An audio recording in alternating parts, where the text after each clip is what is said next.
He is my co-host. He hosts a segment on my show called Lifestyles.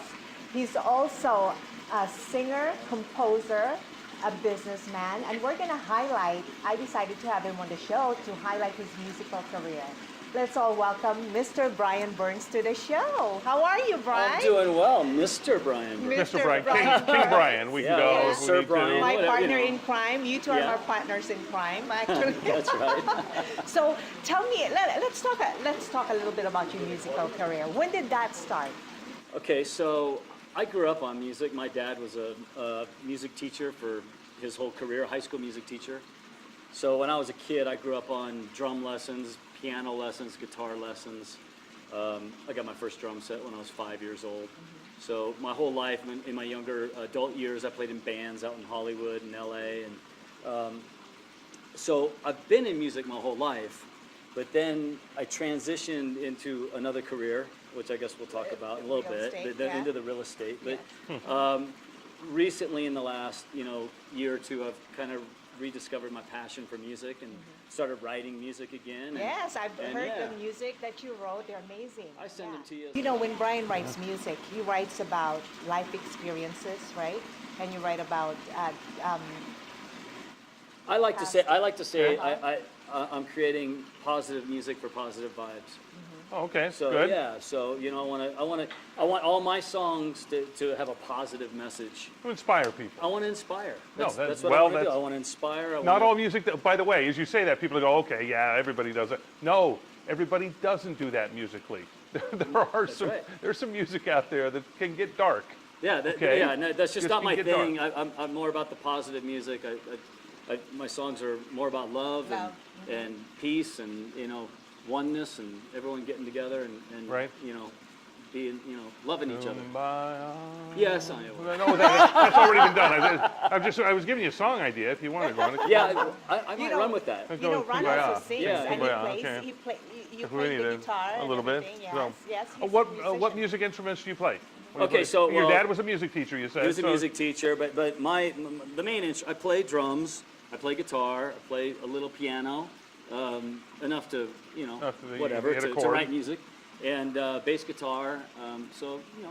And then when I record, I use a little MIDI keyboard to record strings or horns and stuff like that. So I'll say this: and writing music is not easy, and I don't know this from experience. I know it from watching the Eagles documentary. Okay, watching the Eagles documentary. The Eagles documentary, I love that. which is great. If you have 3.5 hours, it's two-parter on Netflix. No, and you want to watch it, it is tremendous. But there's one section where Glenn Frey, the late Glenn Frey, talks about how he came to California. He's sharing an apartment in Silver Lake somewhere with J.D. Souther, great musician from L.A. during this era. This is 1970 or so, maybe 68, around there. And Jackson Browne lives below them. Okay, great song, one of my favorite songwriters of all time. And they're hearing Jackson Browne do "Doctor My Eyes." Dun, dun, Doctor My Eyes have seen the years, and he's doing it over and over again. And Glenn Frey says, I heard it so many times that first chorus he would do it over and over and over and over again, change it a little bit, get something here. He said for days on end I would hear him. Now we hear the finished product in a song. And we go, oh, okay, this is a great song. Like somebody just inspired and they wrote it up, took 30 seconds and they had the song. And Glenn Frey said, I learned how to write songs by hearing Jackson Browne just labor over it below me in the apartment, and how much work it was, that it was really work. You have a lot to do to write a song and write it properly. That's right. It's a long question, I know, I'm sorry. But so you have to do that, right? You're right. I mean, there are bands and musicians that go in the studio and knock it out real quick. I mean, that happens, but that's not the norm. That's the exception. Right. So yeah, it's a laborious process, and of course, if you're a little bit of a perfectionist like me, you hear it and then you go back the next day, you hear it again, and you want to tweak it a little, and so yeah, it takes some time to get the song exactly the way. Well, everybody knows you as a realtor broker in Las Vegas, but they don't know this side of you. That's why we want to Not yet. let people know They do now. that you They do you now. sing They're about and to. you yes, and you're gonna be releasing some songs soon. I will. But, My goal is to start publishing my music soon. Yeah. well, let's switch topic. I know that we had Rose earlier in the show. We're talking about how they kind The Vegas market? the Vegas Yeah. market, and all that. How we have NFL, we have NHL. How is that going to affect the economy, in your opinion? It's gonna. I mean, it's all positive. And I don't know, as a sports guy, I've been saying for a little while, I think baseball and basketball won't be far behind. I think, the market, well, if you want to talk real estate, I think the real estate market's going to benefit from it. Those franchises will create jobs, and when people are working, they're buying property. Obviously, the athletes and the coaching staffs and the management and ownership, they're all coming to town, so they're all going to be buying property. And so it's all good. The fan base, even some of the fan base, there'll be some people that move. I think the Raiders, obviously they have a long established fan base. I even got a call, not long ago from a season ticket holder in Oakland, who said, I'm thinking about maybe buying a high-rise condo so I can fly in to see the Raiders games. Oh, there They you have go. the Yeah. most. You know what I mean? They have the Yeah. most faithful fans, Raiders. I mean, I used to live in the Bay Area. I grew up there. I used to follow 49ers sometimes and Raiders. But I think as for the economy overall, it's great because what's going to happen is people are going to, come from anywhere in the country. The fans of these teams that are playing here, not the Knights and the Raiders, but the visiting teams, they're going to make a Vegas vacation out of Exactly. coming and seeing Right. their team play in Vegas, Yeah. right? What I'm And- dreading is the traffic, though. I mean, that's going to happen because NFL and NHL will be playing at the same time. It could. That Likely that will happen I mean, it's going to be dreadlock. on a Sunday evening. There will be a hockey game at at The same T-Mobile. time. At the time there's a Raiders game. Well, and the answer to that is just stay away. Okay. No, that's Stay the away short. and watch the it on sh- TV. Well, you got Yeah, that. You got that's that in a the lot sh- of places. I mean, that's out in the Orange short County, you got answer, the is stay Angels away. playing the same time as the Ducks, Yeah. and they're Yes. right across the street from each other. So yeah. So how would you? I mean, thinking that that's going to happen, how would you sell that to like a potential home buyer that's coming to Vegas? Well, like they're going to unless they're living right down there or something, it's not going to affect them. I don't think. Well, people. Okay, I'm going to say this: we're going to have to get used to traffic a little bit more. I don't want this to be L.A. where I grew up. I don't want to go there. No. Or San Francisco with Oh. the traffic there.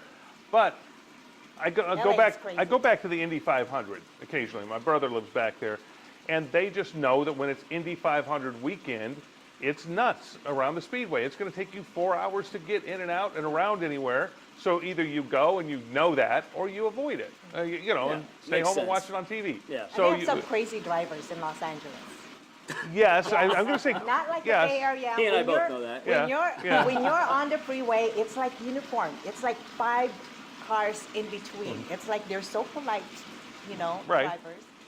LA, I don't know. Well, I don't know, but getting back to the teams, I think. I mean, Yes. it's just my gut feeling that it's going to be a huge success for the teams, for the Raiders and the Golden Knights, because I think it's going to draw even more tourism in, and I think yeah. it's going to. The ticket sales they're going to be sold out all the time, and I think Major League Baseball and then the NBA are going to see that, and they're going to want franchises here too. That's just my gut feeling. I don't know how you feel about it. If hockey works as well as I think it will, I mean, it may be tough, say on a Tuesday night when Columbus is in town, and say, so that's not one of the premier franchises in the league. So if they can sell out on those nights, boom, baby, watch out. Yeah, it's going to be fun to That's see right. where it goes if they can sell out on those nights. The big nights when the Blackhawks are here. When the Bruins are here, Penguins, those Penguins whatever, are here. yeah. It's going to be we get And that. the LA It's teams, and and the LA teams will have the good rivalry. Yeah. Arizona is, that's the Coyotes. But that being said, if that works, and I believe with you that it will, then yes, watch out. There will be NBA not too far behind because there is a stadium now that can be used for the NBA, and there are teams that want to move that are struggling in the NBA, a handful of them right now in their markets. Baseball, stadium issue is going to be one there, but we're getting the one built with taxpayer dollars partially. But that wouldn't be far behind to see a Major League Baseball team here. I agree with you on that. And I think as those two franchises get established, like I said, I think our economy is going to even get that much better. And tying it back into real estate, when the economy's good, real estate's good. That's great. Well, And when real estate's good, the economy's good. No, real estate does, as we found through the bust of '08, real estate drives the economy. It does. In it so many does. ways, yeah. Yeah, true. well, thank you for being on the show, and we look forward to your segment, Lifestyles with Brian Thank you for Burns. having me, and we'll do some more, and I'll bring in some more musicians and stuff. Yes. Well, Thank good. you. I want to hear your songs, Brian. We look forward to that. All right. You need to You got hear it. Okay. Awesome. Thanks.